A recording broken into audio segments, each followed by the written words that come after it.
자, 오늘의 시사평론, 대한민국의 시사레이더 리엘 파트너스의 이승기 변호사 연결돼 있습니다. 자, 이승기 변호사님 안녕하세요. 예, 안녕하세요. 예, 자, 첫 번째 이슈 전해주시죠. 예, 오늘 첫 번째 이슈는 민주당 백제 발언 공방, 지역주의 난타전입니다.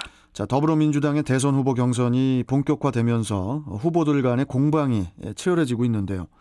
자, 그런데 최근 양상을 보면은 검증인지 아니면은 네거티브인지 헷갈리는 경우가 많아요. 예, 본인 입장에서는 검증이지만 또 상대방 입장에서는 네거티브가 되는 겁니다. 예. 결국에는 최종 1인만이 대선 후보가 되는 거니까 2등은 의미가 없지 않습니까? 네. 그러니까 이런 부분도 우리가 정치 일부를 좀 봐야 되지 않을까 싶습니다. 네, 그렇게 봐야겠죠. 자, 그런데 최근에 보면은 양강 구도를 이루고 있는 이재명, 이낙연 두 후보 간의 공방이 진흙탕 싸움으로 가고 있는 듯한데 얼마 전까지만 해도 그 지난 2004년 노무현 전 대통령의 탄핵을 두고 한 차례 크게 붙었었단 말이죠. 그런데 이번에는 이재명 지사의 백제 발언을 두고 또 논쟁이 붙었어요. 예, 일단 먼저 말씀드리면은 이 삼국시대 백제는 이 잘못이 없다라는 말씀 먼저 드리고요. 예, 이게 논란이 된 게 이재명 후보가 한 언론사와의 인터뷰에서 이낙연 후보의 대선 후보 출마를 두고 이 한반도 5,000년 역사에서 백제 이쪽이 주체가 돼서 한반도 전체를 통합한 때가 한 번도 없었다. 이 김대중 전 대통령도 이 충청도하고 손을 잡은 이 DJP 연합으로 한 절반의 성공이지 않냐. 이긴다면 역사라고 생각했다. 이렇게 말을 하면서 네. 현재 자신의 지지율이 더 높아진 상황을 언급하고 우리가 이기는 게 더 중요한 상황이 됐다. 현실적으로 이기는 카드가 뭐냐고 봤을 때 결국 중요한 건 확장력이라고 했다. 확장력이다라고 말을 했는데요. 네. 그러자 이낙연 캠프 측에서는 이재명 후보가 호남 후보 불가론 내지 필패론을 내세운 거 아니냐.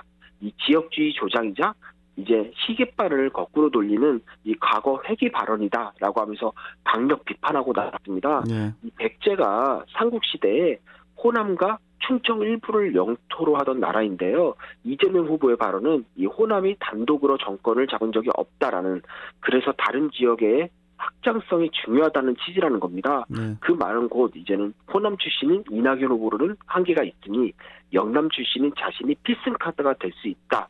이제 사실상 지역주의를 이용한 것 아니냐라는 비판이 나오는 겁니다. 이재명 후보 측에서는 이낙연 후보가 교묘히 발언을 왜곡해서 지역주의를 이용하고 있다 이러면서 이제 불쾌하다는 그런 반응인데, SNS를 통해서 녹음 파일까지 공개하며 직접 듣고 판단하라면서 강경 대응을 하고 있어요. 예, 그럴 만도 한 게 민주당 권리당원 70만 명의 한 절반가량이 호남입니다. 네. 호남의 지지가 없이는 대선 이전에 당내 경선 통과 자체가 어려운 겁니다. 네. 그렇다 보니까 이재명 후보 측에서는 이번 발언이 호남 필패론 내지 영남 필승론으로 해석돼 버리면 이 본경선에서 아주 타격을 입게 되는 거죠. 결선 투표도 마찬가지고. 네. 그에 반해 또 이낙연 후보는 호남 대망론의 또 중심에 있는 인물입니다. 그렇다 보니까 이번 건은 두 후보 간 양보나 타협이 불가능한, 말 그대로 누구 한 명은 이제 상처를 입어야 끝나야 되는 이제 치킨 게임이 돼버린 겁니다. 우리 이승기 변호사께서는 어떻게 공개된 그 녹음 파일을 들어보셨는지 궁금한데. 예, 확인을 했습니다. 제가. 그러면 정말 그 지역주의 조장 발언이 있었습니까? 객관적으로 볼 때? 일단 대화 내용을 보면요. 먼저 이재명 후보가 이낙연 당대표님이 이 경기도에 오셨을 때 제가 진심으로 잘 준비하셔서 대선에 이기시면 좋겠다. 이 말씀을 드렸다. 그때는 지지율이 고르게 잘 나올 때였다라는 말을 합니다. 네. 그러면서 그 다음에 지금 문제되는 이 백제 발언이 나오고요. 네. 또 이후 이어지는 대화를 보면은 이재명 후보가 당시에 보니까 이낙연 대표가 이 전국에서 매우 골고루 지지를 받고 있어서 이분이 나가서 이길 수 있다. 이긴다면 이건 역사 아니냐. 내가 이기는 것보다 이분이 이기는 게 낫다고 판단했다. 이런 말을 합니다. 사실 대화 내용을 보면요. 지역주의 조장의 뉘앙스보다는 이 경쟁자인 이낙연 후보를 좀 높게 평가하는, 그리고 호남 출신인 이낙연 후보가 단독으로 대선에 승리하는 이 호남 대망론에 좀 큰 의미를 부여하는 그런 뉘앙스가 훨씬 더 강했습니다. 제가 볼 때. 그러면 이 백제 발언만 놓고 보면은 오해의 소지가 있지만은 전체 대화의 맥락을 보면은 지역주의 주장까지 볼 건 아니다 이런 그 말씀이신데. 예. 그런데 이 녹취록 공개 후에도 뭐 상황이 뭐 크게 달라지진 않은 것 같아요. 예, 아직 공방은 계속 중인데요. 네. 이낙연 후보 측에서는 이 100번 양보에 100개까지는 뭐 그렇다 쳐도 확장성이라는 말을 언급한 건 선이라고 볼 수 없다.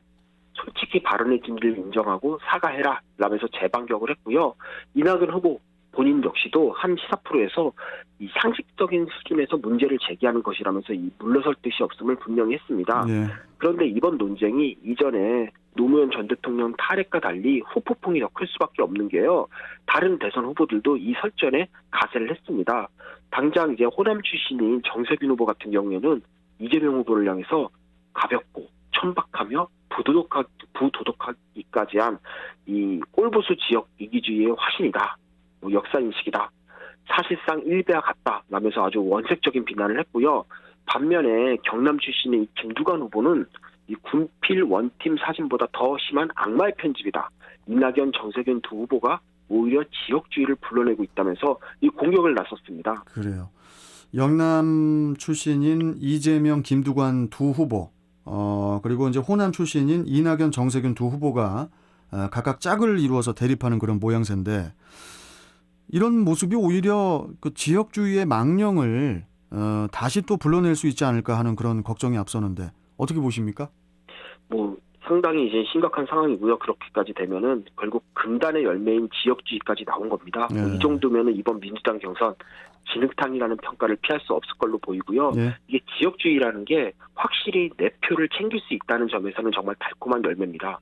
하지만 다른 지역의 반발을 불러일으키고 뭐 더 큰 거는 역시 우리 정치를 과거로 후퇴시킨다는 점에서는 정말 위험한 발상이죠. 예. 그런데 이 지역주의가 사실 우리나라 국민들의 그 정치 수준이 매우 높아지면서 이 지역주의 자체가 거의 사라졌습니다. 예. 지역주의를 언급하면 국민들이 표를 주지 않는 거죠. 근데 이렇게 잊고 있던 사라졌던 지역주의가 다시 공론화의 대상이 됐다는 거. 어떻게 보면은 다시 이 세상에 나왔다는 점에서 이번 이재명, 이낙연 두 후보의 공방은 이유를 막론하고 부적절해 보입니다.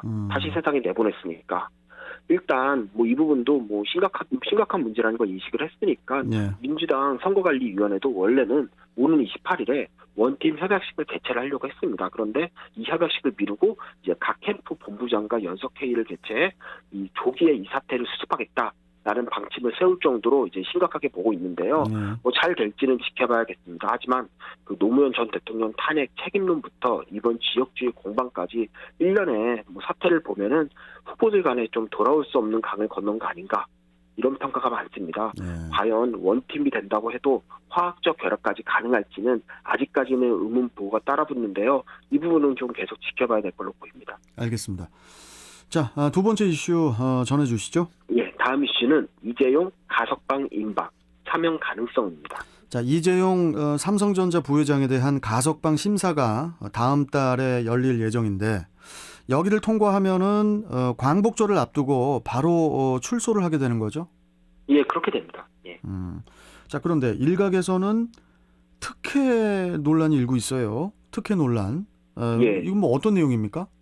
우리 현행법에 따르면 이 가석방은 형기의 3분의 1만 복역하면 가능합니다. 하지만 실제로는 80% 이상을 채우고 출소하는 경우가 많은데요. 저 역시도 이제는 뭐 이렇게 이 부분에 대해서 언급을 할 때 보통 3분의 2 이상은 이제는 형기를 채워야 된다. 최소한. 이런 말을 많이 합니다. 그런데 최근에 지난 4월에 이 박범계 법무부 장관이 모범 수용자의 경우에는 이 기준을 60%로 완화하겠다라고 밝혔거든요. 그런데 이 완화된 기준이 적용되는 게 바로 이재용 부회장입니다. 이재용 부회장이 국정농단 사건으로 2년 6개월의 형을 받았는데요. 이달 말로 형기의 60%를 채우게 되는 겁니다. 그리고 이제 곧바로 8.15 가석방 심사 대상자로 올라간 거니까 이제는 이게 특혜 아니냐라는 논란이 나오는 거고요. 그리고 지금 이재용 부회장이 경영권 불법 승계와 또 프로포폴 이제는 불법 투약 혐의로도 기소된 상황인데요. 이렇게 별건으로 재판이 있으면 또 가석방을 잘 안 해줍니다. 그렇다 보니까 이번에 만약에 가석방이 결정되면 또 이런 부분도 특혜 논란이 일 걸로 보입니다. 자, 그런데 일단 여론을 보면은 이렇게 좀 이재용 부회장의 가석방이 좀 우호적으로 보이거든요. 지금 분위기가. 예, 여론조사 결과도 그런데요. YTN 의뢰로 이 리얼미터가 지난 23일 전국 18세 이상 성인 500명을 대상으로 이 부회장에 대한 이제는 가석방이 적정한지에 대해서 이제는 조사를 했는데요. 이 경제 활성화를 위해 가석방해야 한다라는 응답이 이제 66.6%였고요. 반면에 특혜 소지가 있으니 가석방하면 안 된다라는 응답이 28.2%로 찬성의 절반도 미치지 못했습니다. 이번 조사가 이제 표본 오차가 한 95%, 그리고 신뢰 수준이 플러스 마이너스 4.4%라는 걸 고려하면은 이 가석방 찬성 쪽이 이제 압도적이라고 보면 되는 거죠. 이승기 변호사께서는 그 가석방 가능성을 어떻게 보시는지 이것도 궁금하고, 또 그 정치권 일각에서는 사면 방안도 나오더라고요. 이 부분은 또 어떻게 보십니까? 예, 일단 가석방은 될 걸로 보입니다. 뭐 당장 경제 회복도 중요하고요. 또 삼성전자가 우리 경제에서 차지하는 비중이 워낙 높으니까 뭐 이 부분은 뭐 크게 무리 없이 진행될 것 같고요. 또 무엇보다 여론도 호의적이니까 가석방 결정에도 부담은 별로 안 가질 걸로 보입니다. 하지만 또 사면은 완전히 다른 문제인데요. 사면은 대통령의 이제는 어떻게 보면 단독적인 이제 정치 행위입니다. 그렇다 보니까 지금 상황에서 사면까지 가는 건 이제 문재인 대통령에게 정치적 부담이 좀 클 수 있고요. 또 아무래도 여당 입장에서도 이제 후폭풍을 또 걱정해야 되는 거고요. 또 청와대도 지금 사면이 논의되거나 결정된 바가 없다, 전혀 없다라는 입장을 밝혔습니다. 그러니까 뭐 8.15 사면까지는 어렵지 않을까 이렇게 보입니다. 알겠습니다. 자, 오늘 말씀 여기까지 듣도록 하죠. 고맙습니다. 예, 감사합니다. 자, 시사평론가 리엘 파트너스의 이승기 변호사와 함께했습니다.